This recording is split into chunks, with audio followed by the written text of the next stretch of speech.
bloque Doctora Alerta conversamos sobre una nueva consecuencia que se conoció a partir del COVID-19. 1 de cada 4 pacientes va a desarrollar delirio. Vamos a conversar sobre este síndrome con la jefa del Servicio de Medicina Física y Rehabilitación de la Posta Central, Carolina Rivera. Doctora, ¿cómo le va? Muy buenos días y gracias por este contacto.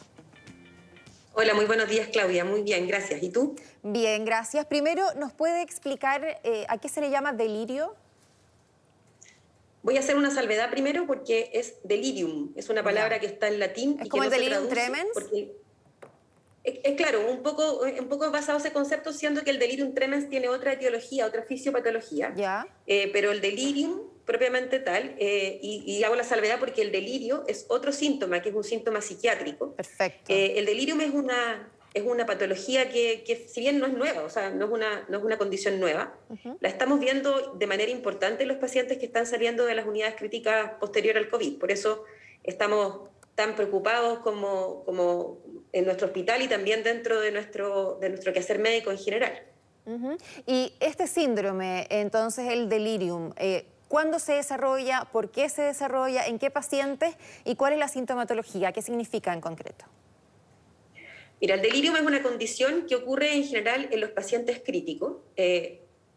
Sabíamos que hace un tiempo, yo diría como unos 5 o 10 años, estamos hablando harto de delirium en las unidades de paciente crítico porque vemos que es una consecuencia que ocurre a los pacientes que tienen hospitalizaciones prolongadas, que se visualizan en el momento del despertar, una vez que ya salen de la sedación profunda en la que están sometidos muchas veces por protección y por el uso de ventilación mecánica.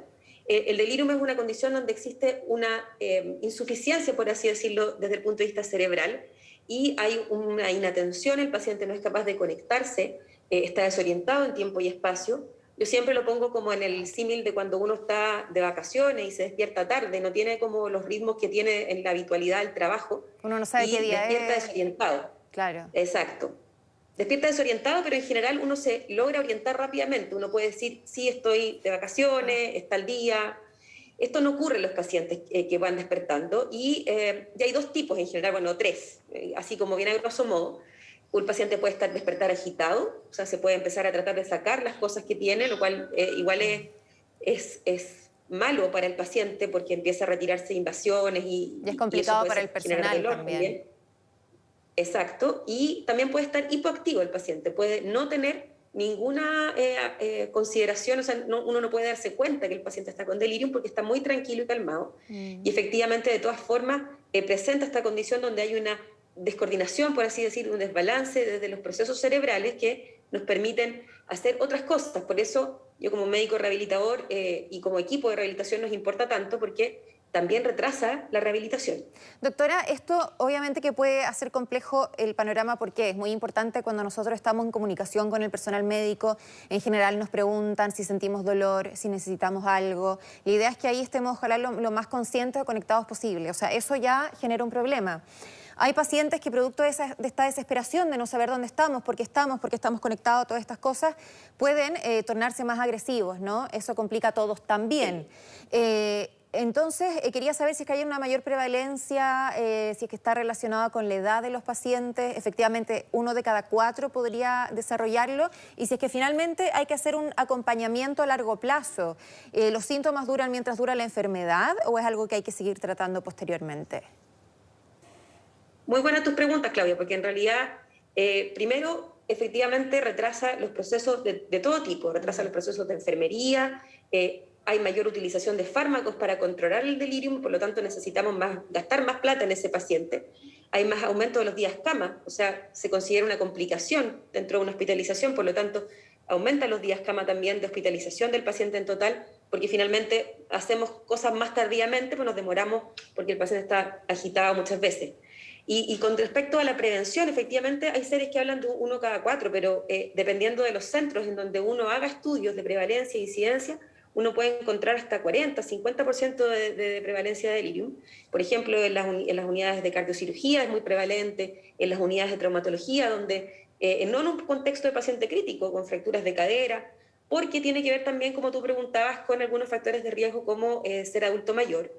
Por lo tanto, claramente en esa población es donde uno tiene que estar haciendo más acciones preventivas, pero teniendo la consideración de que esto le puede ocurrir a cualquier persona de cualquier edad, incluso a niños, o sea, a ese nivel de Estamos Claro. hablando de que tenemos que estar muy, muy atentos. ¿Es más complejo Con para respecto una a largo persona? plazo, Sí, no, cuéntame. no, pregúntame si quieres.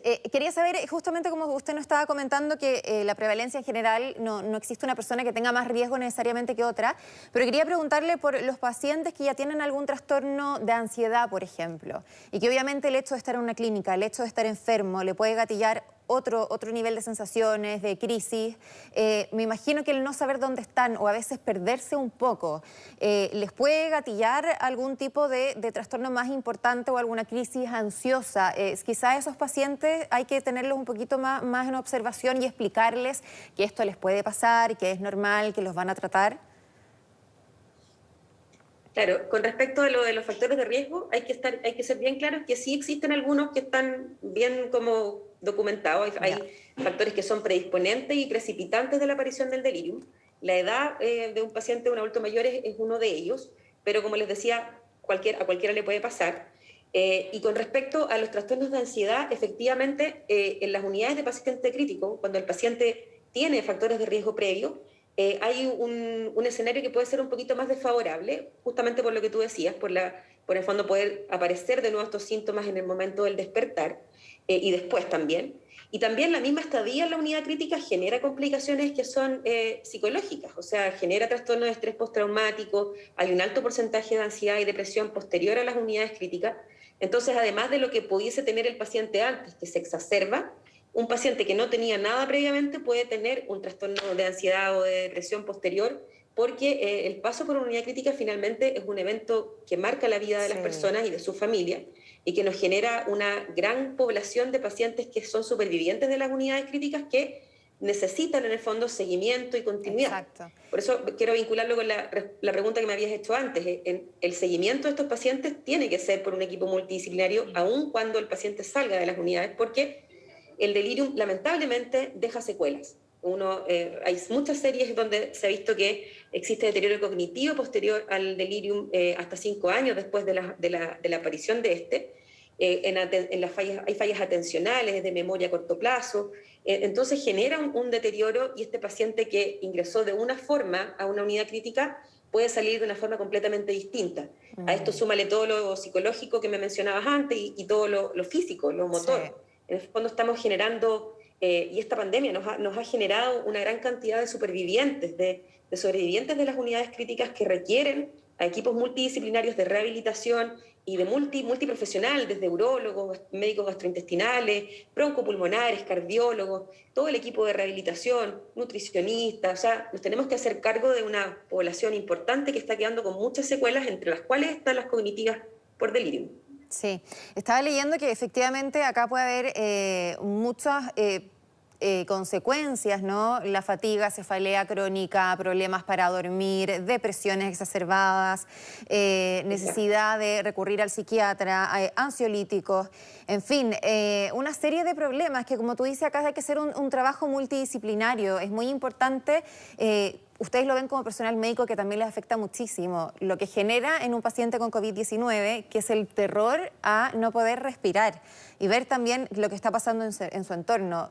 Cursar una enfermedad que sabemos que es así de mortal solos, porque obviamente lo hacemos de manera aislada, ¿no?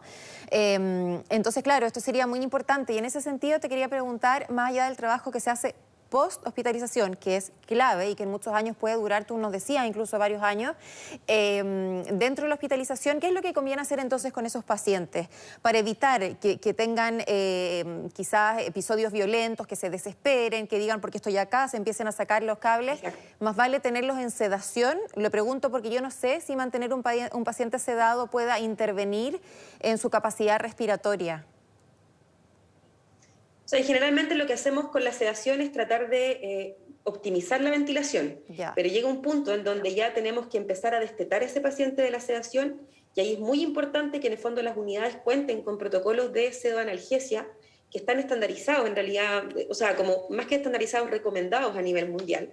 Existen van de medidas que están recomendadas por las sociedades de medicina intensiva a nivel mundial, donde uno dice, uno de esos muy importantes es elegir la correcta pseudoanalgesia para poder tener protocolos de despertar que sean acordes a cada unidad y que vayan en pos de prevenir el dolor, que es algo muy importante que tú también lo mencionaste, prevenir el delirium, porque el delirium no es normal, es esperable que ocurra, Claro. pero es prevenible completamente. Por lo tanto, uno debiese tener, y acá nosotros tenemos en nuestra unidad de paciente crítico, muchos, o sea, tenemos carteles, no muchos, un cartel por pieza pegado afuera donde dice un poco un listado de cosas que uno debiese propender a hacer para poder tener menos pacientes con delirium, porque finalmente es un estándar de calidad tener menos delirium.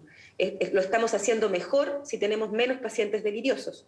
Entonces hay que tratar de evitar la sedación profunda, ir, como decimos nosotros, alivianando la sedación, ocupando algunos fármacos que vayan manteniendo al paciente un poco más despierto, pero ese despertar tiene que ser muy guiado porque finalmente tampoco es bueno tener tantos días la sedación puesta, Claro. y necesitamos que en ese fondo, en ese despertar, esté todo el equipo muy consciente de que hay que orientar al paciente, que hay que mencionarle dónde está, que hay que tratar de ocupar a la familia, que es una estrategia súper conocida, Y, pero que lamentablemente, como tú dices, exacto. por el aislamiento que tenemos ahora con el COVID, no podemos tener a las familias presentes, pero sí las podemos tener de manera virtual. De todas Podemos maneras, tener videollamadas, podemos tener en el fondo la voz de un sí. familiar tratando de orientar a este paciente.